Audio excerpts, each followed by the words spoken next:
environment where, if you go to Chicago, part of their experience is shopping, and then going to bars, going to restaurants. We have the museums, we have the restaurants, we have the bars, but we do not have a centralized shopping area.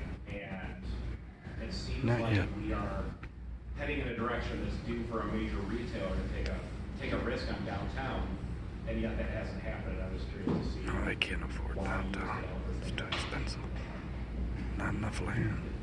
I think retailers like to cluster to create that sense of identity. So one's going to go where the other one does, and a lot of the uses that you see in a historic downtown Milwaukee or King Street in Alexandria or any of those major corridors that we talk about in other cities, Northwest 23rd and Portland.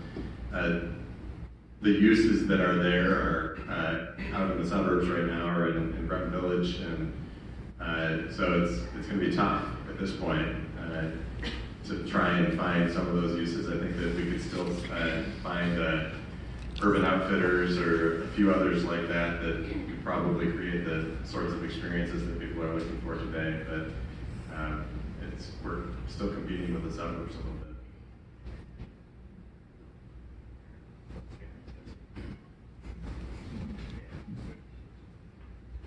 So, Kalamazoo just lost the Alamo Draft House. Kalamazoo proved to be, I think, just a little too small concept. Have you thought about doing something at the high engagement level that Alamo brings to their theaters? Have you been in any of our theaters recently? No, I'm from Kalamazoo, okay. So Goodrich gets my Kalamazoo Draft House out of Austin originally was at the forefront of what most of our industry is moved towards. So all of our theaters have a liquor license at this point. Almost all of them have a full kitchen with full menu. We're doing our own spin on different types of alternative programming.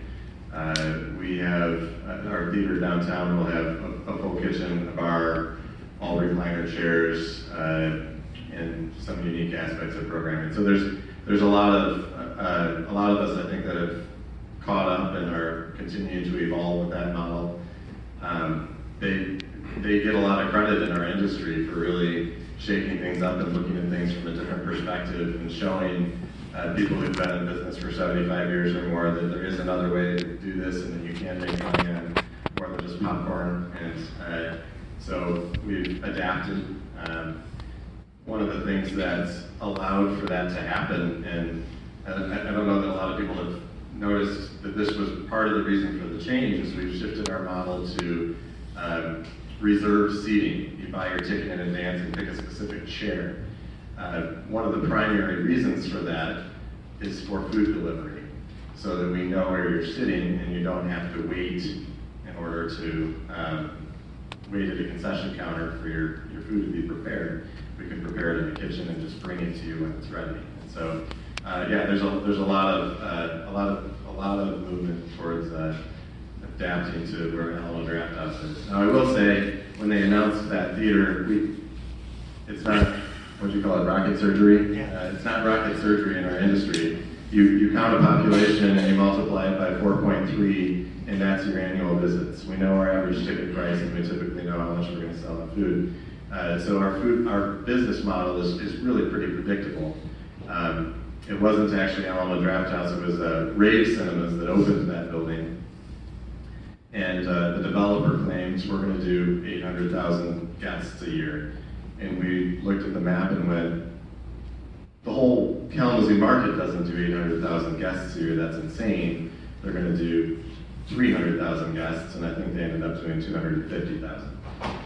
So it's if you're actually looking at the numbers and you're doing the math and you're doing your homework, you should be able to tell whether or not a concept should work.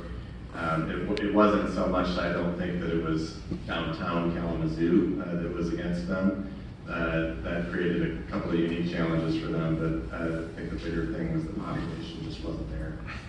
And so they're on their third movie theater in the same location because they keep trying.